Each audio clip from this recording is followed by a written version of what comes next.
დაპირ ეთერში გადაცემის ამ ბლოკში ჩვენი სტუმარი ვიქტორ ყიფიანია, ორგანიზაცია GeoCases თავმჯდომარე. მოგესალმებით, მადლობა რომ მიიღებთ გადაცემაში მონაწილეობას.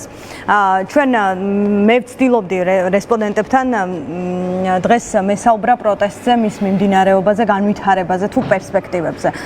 და გაგვეანალიზებინა თქვენთანაც ასე მსურს ქართული ოცნების პასუხი თუ პოლიტიკა რას უპირისპირებს ის ამ პროტესტს.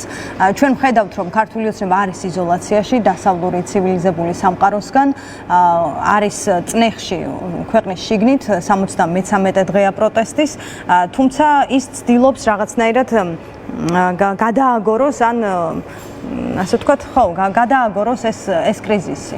ან კიდევ უფრო მეტად გააღრმავოს ალბათ რეპრესიული კანონებით და სხვადასხვა მექანიზმებით ამ რეპრესიულ სისტემას, რასაც მოიცავს. თქვენი აზრით საით მიდის პროცესი? აქვს მას უკვე წარმატების ნიშნები, პროტესტის წარმატება, მისი მოთხოვნების დაკმაყოფილება, არის ამის ნიშნები თუ რა აკლია ამას? გარკვეულწილად ალბათ წარმატება როგორ არ არის, ვინაიდან სამოქალაქო აქტივიზმმა გაიღვიძა ქვეყანაში და ქვეყანა ჩვენი პარტნიორების ყურადღების ქვეშ არის, მაგრამ გაცილებით აბსოლუტურად სხვა საკითხი არის, რამდენად საკმარისი არის ეს შედეგის მისაღწევად და როგორ შეიძლება შედეგში მატერიალიზაცია. ბოლო ხანებში საქართველოში განვითარდა მეცნიერების დარგი, ქვია ბიძინოლოგია. ანუ ძალიან ბევრი იჩემებს კონკრეტული ადამიანის ფსიქოტიპაჟის ამოცნობას, მის ტაქტიკას და მიდგომას. ზოგი მის შიდა, ვთქვათ, კულუარულ წიაღსვებს მიაწერს ამა თუ იმ ქცევის კოდექსს, ზოგი კიდევ გეოპოლიტიკურ მინარევებს. რაც შეეხება გეოპოლიტიკას, ჩვენ შეგვიძლია მხოლოდ ვივარაუდოთ, მაგრამ მე მაინც რჩება, იცით, ასეთ წარმოდგენა მიმინოში რომ არის ნობელი ფრაზა, ამ სასტუმროში მე მინდა დირექტორი ვიყო. აი დაახლოებით ამას მაგონებს ეს მიდგომა, მაგრამ რას გავს ახლა სისტემა? ახლა მოდით აი ვეცდები ჩემს ემპირიულ დაკვირვებაზე და არა მარტო. ჩემი წარმოდგენა გადმოგცეთ და ამას შეიძლება ჩვენ გარკვეულწილად იმ კითხვაზე პასუხიც მოგცეს. არის ერთგვარი, ესე ვთქვათ, ჩარჩო ფარგლები, სადაც რჩეულები, რომლებიც აი ამ ჩარჩოში არიან მოქცეული, ამას გარკვეულწილად კლიენტელიზმის სისტემა ქვია, აღებმიცემობის, რომლებსაც აქვთ ცდომა გარკვეულ რესურსზე და შესაბამისად რახან აქვთ ცდომა ამ რესურსზე და ეს მეტწილად არის საბიუჯეტო რესურსი, თუმცა შეიძლება იყოს განსხვავებული სხვაც. ისინი ბუნებრივია სისტემას პასუხობენ გარკვეული ლოიალურობით. ეხლა ეკონომიკურ მეცნიერებაში არის ესეთი ცნება ურთიერთდაკავშირებულობისა და ურთიერთდამოკიდებულების. აი ეს მეცნიერების დარგი, რომელიც მე ვახსენე, სწორედ აი ამ უცნაური პარადიგმის ქართულ რეალობაში შემოდანას ქვია. ყველა ეს პირი ერთმანეთთან სწორედ ურთიერთდაკავშირებული არის და ურთიერთდამოკიდებული. დაკავშირებული და დამოკიდებული იმით, რომ ცდომა აქვთ, ერთად ინაწილებენ და თუ სადმე აბერაცია გადახრა მოხდა, შესაბამისად დასმენის სისტემა ან საქმეთა გარჩევის შეიძლება ამოქმედეს და ის ადამიანი, რომელიც ეს თქვათ განუდგება ან განიზრახავს, ან სისტემაში მოაქციოს, ან რამენერად სხვა რეპრესიული ღონისძიება გამოიყენოს. ეხლა რაც შეეხება იმ ადამიანებს, რომლებიც სისტემის მიღმა არიან. საქართველოს მოქალაქეები, მაგრამ ამ სისტემის გადმოსახედენ ესენი არიან ქვეშევრდომები. აი ამ შემთხვევაში ეს ადამიანთა ჯგუფი ახლა ჩვენ აი სამოქალაქო აქტივიზმზე და მოძრაობაზე ვისაუბრეთ, რომლებიც არ ემორჩილებიან და არც აქვთ სურვილი დაემორჩილონ ამ წესებს. მათ მიმართ უკვე სხვა ღონისძიებები გამოიყენება, ეს არის ავტორიტარული კანონმდებლობა, ელექტორალური ინტერვენცია და სადაც საჭირო არის დევნა. ნებისმიერ შემთხვევაში როგორც ერთ მდგენელს, ასევე მეორეს სჭირდება სტაბილურობა იმ ჩარჩო სისტემის შიგნით და სტაბილურობა იმ ჩარჩო სისტემის გარეთ, მაგრამ ნებისმიერ შემთხვევაში ეს არის ეგრეთ წოდებული ავტორიტარული სტაბილურობა, რომელიც რა თქმა უნდა აწყობს სისტემის მესუარებს, მაგრამ არ შეიძლება გვაწყობდეს ჩვენ. ამდენად ერთი სიტყვით ამის მორევა, ამის გადატანა რაღაც უფრო ხარისხობრივად სხვა სიტყვაში, რა თქმა უნდა, ძალიან რთული ამოცანა არის. ახლა მიმდინარეობს ვინაიდან განსხვავებულ ქმნილებას წარმოადგენს. ისეც, რომელიც ჩვენ არ გვიხილავს დღემდე. ანუ ახლა მიმდინარეობს აი ამ დაკავშირებულ ერთმანეთთან რაღაც რესურსების გამო დაკავშირებულ ადამიანებსა და სხვებს შორის დანარჩენ ქვეშევრდომებად რომ მიიჩნევენ, მათ შორის ბრძოლა ძალმომრეობაა, მათ შორის ვინ უფრო მეტად გაძლებს, ვინ უფრო მოერება. ანუ აქციის მონაწილეები და მთელი ეს ასე ვთქვათ ბიძინა ივანიშვილი და მის ირგვლივ შემოკრებილი ადამიანები, ვინც იღებენ მისგან ერთადერთი ცვლილება, რასაც ეს სისტემა შიგნიდან მოქმედი სისტემა ჩარჩოში შიგნით და დაუშვებს, ეს არის კარის სასახლის გადატრიალება, როცა სისტემა თვითონ მონაცვლეობა ხდება ფიგურანტების, მაგრამ არსებითად სისტემა რჩება არსობრივად იგივე. ანუ რამე ცვლილება ამ მხრივ არ ხდება. ანუ ერთი თქვათ სოფლიო ისტორიაც გვიჩვენებს ჩვენ, რომ ეს არის ცვლილებათა ძალიან ისე თქვათ გავრცელებული ტიპოლოგია, მაგრამ სისტემის მიღმამყოფთათვის ეს შეიძლება ნაკლები შეღავათი იყოს და თავარი კითხვა ახლა თქვათ ის ჯახი, ჭიდილი, როგორ შეიძლება ეს ორთაბრძოლა გადაწყდეს. ეხლა ჩვენ აი ყოველთვის მინდა რომ რაღაც ორიგინალიზმი შემოვიტანო პასუხში, მაგრამ ისევ იმ მარტივ და სრულხაზოვან პასუხამდე დავდივარ, რომ მთავარი ღერძი ალბათ მორევისა, ან ცვლილებებისა, მოდი ესე ვთქვათ, უფრო დელიკატურად, ტრანსფორმაციისა, თვისობრივი ცვლილებებისა გადის იმ საშინაო დავალებაზე, რომელიც ქართულმა საზოგადოებამ უნდა შეასრულოს, მაგრამ მე რატომ ავიღე ჩემ თავზე სითამამე და გამბედაობა, რომ სისტემის არსი ამეხსნა, რომ მისი მორევა მხოლოდ სამოქალაქო აქტივიზმით არის ძალიან რთული, ამას ჭირდება გაცილებით უფრო მეტი რესურსი, ამას ჭირდება პრაქტიკულად ფართო სამოქალაქო პროტესტის ზღვრამდე მისული წინააღმდეგობის მოძრაობა, სხვაგვარად, რა თქმა უნდა, ძალიან რთული არის და კიდევ ერთი, რაც აუცილებელი არის, ახლა ყოველ მედალს გააჩნია მეორე მხარე. ეხლა, როდესაც ჩვენ საუბრობთ ამ სისტემის ელექტორალურ ლეგიტიმაციაზე, ან ლეგიტიმაციის არქონაზე, ჩვენ ასევე მხედველობაში უნდა მივიღოთ მოქმედი ოპოზიციური სპექტრის საჯარო ლეგიტიმაცია, საზოგადოებრივი ლეგიტიმაცია, მოდი უკვე ვთქვათ, რომელიც საკმაოდ დაბალი ხარისხის არის. აი, გულწრფელად რომ გითხრათ, მე მრჩება შთაბეჭდილება, რომ ის ოპოზიციური სპექტრი, რომელსაც ჩვენ დღეს უყურებთ, მიუხედავად იმისა, რომ არაერთი გამორჩეული პოლიტიკოსი არის ინდივიდი, რომელსაც პირადადაც ვიცნობ, ან არ ვიცნობ, მაგრამ პატივს ვცემ, მთლიანობაში ოპოზიციური სპექტრი არ თავაზობს ამ სისტემას მთავარ საფრთხეს, ალტერნატივას. ნებისმიერი ავტორიტარული სისტემისთვის ყველაზე მთავარი საფრთხე არის ალტერნატივა. ეს პოლიტიკურ ლიდერებს ეშინიათ საარჩევნო ყუთის თორე ავტორიტარს ეშინია ალტერნატივის და ჩემი აზრით დღემდე რაც ოპოზიციურმა სპექტრმა ვერ მოახდინა, აი მქმედითი ალტერნატივის შეთავაზება, რითაც ამ საჯარო ლეგიტიმაციასაც მოიხვეჭდა მათ შორის. და რა გააჩენს ალტერნატივას, ახალი სიახლე ამ ოპოზიციურ ველზე, თუ მათი მხრიდან ალტერნატივის უკეთესად წარმოჩენა? ორივე ერთად, ეს ალბათ ეხება თვითონ შიდა პარტიულ გადახალისებას, თვითონ პარტიებს შორის მეტი დემოკრატიის, მეტი ღიაობის დამკვიდრებას, ალბათ ახალი სახეების წარმოჩენას როგორც პარტიის სიახლში, ასევე პარტიების სიახლში, ასევე რა თქმა უნდა არსებული პარტიების მიღმა თვისობრივად ახალი პოლიტიკური ძალის ან ძალების შექმნას, მაგრამ ეს არ უნდა გადადიოდეს რაოდენობრივ გაბევრებაში, კიდევ ერთხელ ვიმეორებ, ეს უნდა იყოს თვისობრივი ხარისხობრივი მაჩვენებელი. აი, მინდა ისევ იმ თემას დავუბრუნდეს, სისტემას, სადაც მოქმედი პირები ერთმანეთთან არიან დაკავშირებულები და მათ შორის იმის გამო, რომ ისინი იღებენ რესურსებს. რა გაწყვეტს ამ კავშირს მათ შორის? იცით, ალბათ საჭიროა თუ არა რეალური ცვლილებისთვის, დავამატებ, მათ შორის კავშირის გაწყვეტა, ან შეიძლება თუ არა ეს გადამწყვეტიც აღმოჩნდეს? ალბათ კავშირის გაწყვეტა, ეხლა მე შეიძლება ცოტა ძალიან წინ გავუსრო მოვლენებს და თქვათ რაღაც მოდელირებას და ემსგავსოს, მაგრამ შეიძლება ამ კავშირების გაწყვეტას ხელი შეუწყოს შიდა წინააღმდეგობებმა. და შიდა წინააღმდეგობები შეიძლება წარმოშვას რესურსზე წვდომის შეზღუდულობა, მან რესურსის უკმარისობა. ეს რესურსის უკმარისობა შეიძლება მათ შორის უკავშირდებოდეს ქვეყნის იზოლაციას, კავშირების გაწყვეტას, ეკონომიკური დამოკიდებულების ჩვენ ალბათ თუ კარგად ინტეგრირებული ვართ კონკრეტულ ეკონომიკურ სისტემაში. და ამ ინტეგრაციის შედეგად ჩვენ ვიღებდით იმ სიკეთეებს, რომლებიც ჩვენ არ გვაცხოვრებდა, როგორც ახლა რიგით ლუქსემბურგელს, ლიხტენშტაინელს, მაგრამ ასე თუ ისე გარკვეულ ეს თქვათ გამაყოფას ქმნიდა ყოველ შემთხვევაში საზოგადოების გარკვეული წრისათვის. ეს იძლეოდა სწორედ საშუალებას, რომ აი ამ დაკმაყოფილების ხარჯზე ეს სისტემა ასე თუ ისე თავს ართმევდა, მაგრამ თუ ეს რესურსული შიმშილი გაჩნდა და სიმცირე, ამას შეიძლება გამოიწვიოს ამ ალყაშემორტყმული ციხესიმაგრის შიგნით. ამ ფრაზეოლოგიას ხშირად ვიყენებ, იმიტომ რომ დღევანდელი პოზიციონირება ჩვენი ქვეყნის სხვა შედარების საშუალებას არ მაძლევს, სწორედ რომ იძლევა იმის წინაპირობას, რომ შიგნით მოხდეს გარკვეული განხეთქილება.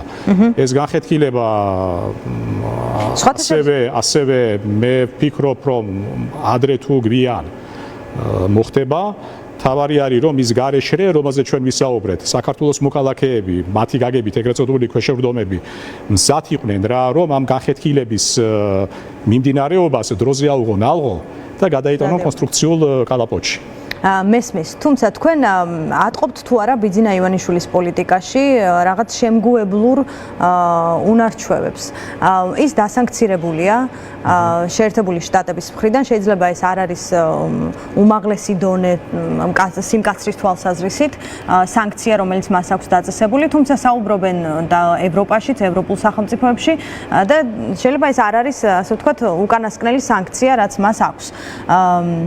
იზოლაციაშია მაგრამ ვხედავთ ირაკლი კობახიძეს, მისი პარტიის ლიდერი, არჩევნების შემდეგ რომელ ქვეყნებს მიმართავს, ვისთან საუბრობს, რა ქვეყნებში ჰქონდას მას ოფიციალური ვიზიტი. ეძებს ალტერნატივას სავარაუდოდ, ვინც მხარს დაუჭერს მის პოლიტიკას საქართველოში. ეგუება თუ არა ბიძინა ივანიშვილი საბოლოოდ დასავლური სახელმწიფოებისგან იზოლაციას და რაღაცნაირად აყალიბებს თუ არა მის პოლიტიკას თუ ქვეყნის გესს აღმოსავლეთისკენ. მე ვფიქრობ, რომ არა თუ ეგუება, არამედ უკვე დიდი ხნის შეგუებული არის. ამიტომ მე პირადად იმ აზრზე ვარ და აღმოჩენას ვერ გავაკეთებ, რომ რამდენადაც არ უნდა გაიზარდოს ბატონ ივანიშვილის მიმართ წნეხი გარედან, ამას რაიმე თვისობრივი გარდატეხა ქცევაში და დამოკიდებულებაში არ მოყვება. ეს რაც შეეხება ამ კონკრეტულ კითხვას. ეხლა რაც შეეხება ბატონი კობახიძის მოქმედებას, მე რამდენიმე ჩემი საქმიანობის პროცესში რამდენიმე დარგთან მქონდა შეხება სამართალთან, ეკონომიკასთან, საერთაშორისო ურთიერთობასთან, მაგრამ არ მქონდა არასდროს შეხება იმ სპეციალიზებულ დარგთან, რომელმაც შეიძლება ახსნას ბატონი კობახიძის ფსიქოტიპაჟი. ამიტომ ამ შემთხვევაში მე ამ კითხვაზე პასუხს ავირიდებდი, იმიტომ რომ არ ვარ ამ ვიწრო სპეციალიზაციის მცოდნე. სხვა მხრივ, ესე იგი, მე ვფიქრობ, რომ არის გარკვეული ჯგუფი, რომელიც აბსოლუტურად შეგუებული არის, რომ აი ამ, ასე ვთქვათ, ჭოგბჯენში უნდა გააგრძელონ ჭიდილი. მაგრამ არის ისეთი ჯგუფი, რომელიც მართალია იმ სისტემის შიგნით იმყოფება, მაგრამ ასე თუ ისე ხვალინდელი დღე მათთვის სულ ერთი არ არის. აი ეგრეთ წოდებული ტერმინი enablers არა, მაცოცხლებლები, რომლებიც სხვადასხვა შრეებისგან შედგება, ეს ბიზნესრეები, პროპაგანდა, სადაც მოდით ვაღიაროთ, რომ ჯერჯერობით დღის სტრესს მაინც ალბათ თუ კარგად ჩვენთვის უსიამოვნო აღიარება არის, მაგრამ ქართული ოცნება არც თუ წარუმატებლად ართმევს თავს. ამიტომ აი ამ ბიზნეს წრეების მიმართულებით, რომლებისთვისაც სულ ერთი არ არის, კიდევ ერთხელ ვიმეორებ, ხვალინდელი დღე და პროპაგანდის კუთხით თუ არ მოხდა გარდატეხა, სხვაგვარად რა თქმა უნდა სისტემის გარდაქმნაზე ან რაიმე სახის ტრანსფორმირებაზე ძალიან რთული იქნება. ამდენად ანუ როცა ჩვენ საუბრობთ წნეხის ეფექტიანობაზე და შედეგიანობაზე, ალბათ რეალისტურად უნდა შეხედონ ჩვენმა პარტნიორებმა და სწორედ იქეთკენ უნდა მიმართონ, ვისთვისაც სულ ერთი არ არის, ვისაც არ ენაღვლება და ვინც ამას გულთან მიიტანს არა მარტო ემოციურად, არამედ პრაქტიკული შედეგის კუთხითაც. აი როცა წეგან საუბრობდით ჩვენ სისტემაში კავშირების გაწყვეტაზე თუ ბზარზე, აქ შეუძლია პოზიტიური როლი ითამაშოს დასავლეთმა იგივე ბიზნესმენების თუ ბიზნესის თუ სხვა მაცოცხლებელთა დასანქცირებით. რადგან ბიძინა ივანიშვილი უკვე შეგუებულია? იცით, არა მარტო დასავლეთთან, ერთი ექსპერიმენტული მოსაზრება მინდა გაგიზიაროთ. ჩვენ, როდესაც საუბარი არის ქართულ პოლიტიკაზე და ამ კრიზისიდან გამოსვლაზე, ოპოზიციური სპექტრის გადმოსახედიდან ხშირად ვოპერირებთ დასავლეთით. ჩემი აზრით, ეს ის დრო არის, როდესაც ოპოზიციური სპექტრი არსებული მოთამაშეების სახით თუ მომავალი მოთამაშეების სახით ასევე უნდა ეურთიერთობოდეს სამყაროს სხვა გეოგრაფიებსაც. ეს გლობალური სამხრეთი იქნება, აღმოსავლეთი, ცენტრალური აზია თუ ასე შემდეგ. იმიტომ რომ, როდესაც ჩვენ საუბრობთ ამ სისტემის რეანიმირებაზე, ან ასეთ ვითარებაში, მისი არსებობის განრძობაზე, ჩვენ ხო კარგად ხედავთ, რომ მოქმედებაში შემოდის ჩამნაცვლებელი გეგმა. მათ შორის ეკონომიკური გადმოსახედიდან. ახლა ჩვენ ძალიან ხშირად ვახსენებთ სიტყვა რესურსი. ეს შემთხვევითი არ არის, იმიტომ რომ თანამედროვე პოლიტიკა, როგორც შიდა, ასევე გარე, ეს არ არის იდეოლოგია, ეს არის რესურსები, მათ შორის და სტრატეგია, გარკვეულწილად აი ტექნოკრატია, კონიუნქტურა, ნომენკლატურა და ინფრასტრუქტურა. ამიტომ ჩემი აზრით, რაც ჩვენ ვხედავთ, რომ განსაკუთრებით 28 ნოემბრის შემდეგ აი ამ ჯგუფმა, რომელსაც ქართული ოცნება ქვია, მაგრამ ეს რეალურად მე თქვი რომ ეს არის ქართული deep state-ი ყველაზე მანკიერი ფორმით დაიწყო სხვა გეოგრაფიების მიმართულებით ყურება, ჩემი აზრით ამ ტრენდს ძალიან ორგანულად ხარი უნდა აუბას ოპოზიციამაც და იმ ქვეყნის ლიდერებთან თუ არა ვინაიდან მათ ოფიციალური სტატუსი არ აქვს, სულ იმ ადამიანებთან, ვინც იმ გეოგრაფიებში, იმ ქვეყნებში საზოგადოებრივ აზრს ქმნის, უკვე კონტაქტში უნდა იყოს, კომუნიკაციაში უნდა იყოს, რომ აი ეს სათათარიგო ვარიანტები გარკვეულწილად ქართულ ოცნებას, ალა ქართულ deep states თანდათანობით შეეზღუდოს. კი ბატონო, მესმის. თქვენ ცოტა ხნის წინ თქვით, რომ ბიძინა ივანიშვილი გარკვეულწილად შეგუებული იყო თავიდანვე იმაზე რომ მას ან დაასანქცირებდნენ, ან მას ექნებოდა, ასე ვთქვათ, წნეხი დასავლეთიდან. მას უნდა დაელაპარაკონ? მე მაინტერესებს ასევე კითხვაზე, ვიცით რა უნდა ბიძინა ივანიშვილს? მან იცის რა უნდა თვითონ. აი მე ესეთი რიტორიკული კითხვა მაქვს, ამდენად ხანდახან როდესაც მესმის ეთერში რომ სხვადასხვა ადამიანები გამომდინარე მათი გამოცდილებიდან ბატონ ბიძინასთან სხვადასხვა პერიოდებში ურთიერთობისა მსჯელობენ და გარკვეულ დასკვნებს აკეთებენ. ალბათ პირველ რიგში მე ვინმეს თუ აქვს უფლება ამ თემაზე მსჯელობისა, სულ მცირე ერთ-ერთი მათგანი მე ვარ, იმიტომ რომ მე შედარებით უახლესი ისტორიული მეხსიერების მატარებელი ვარ და მეც ამ შემთხვევაში საკუთარ თავს ამის უფლებას არ ვაძლევ. პირველი რაც გითხარით არის ეთიკა, არა მარტო პროფესიული, არამედ ურთიერთობების და მეორე არც მე ვარ ბოლომდე დარწმუნებული რა ამოძრავებს. თუმცა საბოლოო ჯამში ძალიან არაპოპულარული იქნება ჩემგან ამის ნათქვამი, რომ დიახ, ჩვენ შეიძლება მაღალი ხარისხით ვიმსჯელოთ, რამდენად შეთანხმების უნარიანი არის დღეს ეს ჯგუფი და ეს არ არის მხოლოდ ბატონი ივანიშვილი, არამედ ალბათ რამდენიმე კაცი მის გარემოცვაში, მაგრამ თუ ჩვენ გვინდა ქვეყნის ევოლუციური განვითარება, რამდენადაც ამის საშუალება ჩვენ ვითარება მოგცემს, საუბარი შეთანხმება დათმობებზე მოლაპარაკება ალბათ გარდუვალი არის და აქაც ახლა მე არ ვიცი როგორ იყო ჩაღებს ქართული საზოგადოება და ქართული ოპოზიციური სპექტრი, მაგრამ როდესაც ევროპულობაზეა საუბარი და ევროპულ წიაღში სწრაფ მიბრუნებაზე, ალბათ ამ ასპარეზეც რამენაირად უნდა იყო ჩახოს, ვიმეორებ თუ ობიექტურად ამის საშუალება იქნა, იმიტომ რომ სხვაგვარად აი ესე კედელზე ჩემი აზრით ეს საკმაოდ არათუ პერსპექტივო, არამედ ყველასთვის დამაზიანებელი პროცესი იქნება. ჩვენ გაცილებით უფრო მეტი საფასურის გადახდა მოგვიწევს იმ ცვლილებებში, რომელიც მაინც გარდუვალი არის, უბრალოდ იქნებ რამენაირად წნეხი ამ საფასურისა, დავწიოთ და ასატანი გავხადოთ ყველასათვის. მაგრამ ეს კითხვა იცით რატომ დაგისვით? როცა ვამბობთ, რომ ამ კაცს რაც უფრო მეტად მკაცრი შეიძლება იყოს რეაქცია დასავლეთიდან, მას მოჰყვება ბიძინა ივანიშვილის და მისი პარტიის ასევე მკაცრი პასუხი, სხვა რა შეუძლია დასავლეთს თუ არა მასთან საუბარი, არა? ან შეეძლო თუ არა დასავლეთს ესაუბრა არა ირაკლი კობახიძესთან, არა სხვა ლიდერთან მართველი პარტიის, არამედ რეალურ მმართველთან. იყო თუ არა შესაძლებელი. რადგან აი მაგალითად ერთხელ ესაუბრა მაკრონი, მას წაუყენა რაღაც მოთხოვნები, ივანიშვილსაც ჰქონდა პასუხი, თუმცა ჩვენ არ ვიცით მაინც საბოლოოდ რა იყო მათი საუბრის მთავარი თემა. მე გეტყვით თქვენ ნიშნად ჩვენ არ ვიცით რა სჭირდება. ჩემი თქვენ დამი პირადი პატივისცემისა, მოდით თუ გინდათ ამას დააბრალეთ.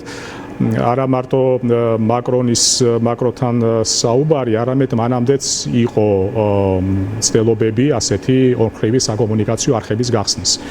მაგრამ სამწუხაროდ ამ ცდილობებმა შედეგი ვერ გამოიღო. რაც შეეხება მაკრონთან საუბარს, ჩვენ ერთადერთი შეგვიძლია დავეყნოთ პრეს რელიზ განცხადებას, თუ მეხსიერება არ მღალატობს, იქ საუბარი იყო ხელმეორე საუბარზე, რომელიც არ შედგა და ჩვენ შეგვიძლია ვივარაუდოთ, რომ ამ პირველი საუბრის შემდეგ ქართულმა მხარემ დაივალა რაღაც, რაც არ გაკეთდა, ვერ გაკეთდა და შესაბამისად ამან შექმნა ვერ შექმნა წინაპირობა მეორე საუბრის. ალბათ ასე შეგვიძლია ჩვენ აი ბატონი ივანიშვილისა და ბატონი ბაკრონის ის კომუნიკაცია გადავთარგმნოთ პრაქტიკულ სიტყვაში. იმიტომ რომ იქ იყო მოთხოვნა დაკავებულების გათავისუფლების შესახებ. ერთ-ერთი მკაფიოდ დასმული. საკომუნიკაციო არხების მცდელობა ვის ჰქონდა? ივანიშვილს თუ სხვებს ივანიშვილთან? იყო ორივე მხრიდან. და ჩვენ ეს ვიცით ასევე აი იგივე ბატონი ივანიშვილის განცხადებებიდან ამერიკის შეერთებული შტატების EOS-თან შეხვედრაზე ეს თავადაც თქვა თვითონ განაცხადა ამის შესახებ ზოგადად ახლა ჩვენ ვოპერირებთ საკმაოდ ვიწრო გარემოში, სადაც წვდომა არის არა მარტო ინფორმაციაზე, არამედ კონკრეტულ კონტაქტებზე, ასე რომ ასეთი მცდელობა იყო ჩვენი პარტნიორების მხრიდანაც ერთადერთი მიზნით და ერთადერთი სურვილით გაეგოთ რა იყო რეალური мотиваცია და მოსაზრებები ასეთი მეტად უცნაური დამოკიდებულებისა პრაქტიკულად 30 წლიანი პარტნიორობისადმი. ეს მართლაც არის. უნდათ გაეგოთ რა შეიძლება და ყოფილიყო ის წითელი ხაზები ერთი მხრიდან და მეორე მხრიდან და რაც შეიძლება და მომხდარიყო ორგანული გადაკვეთა.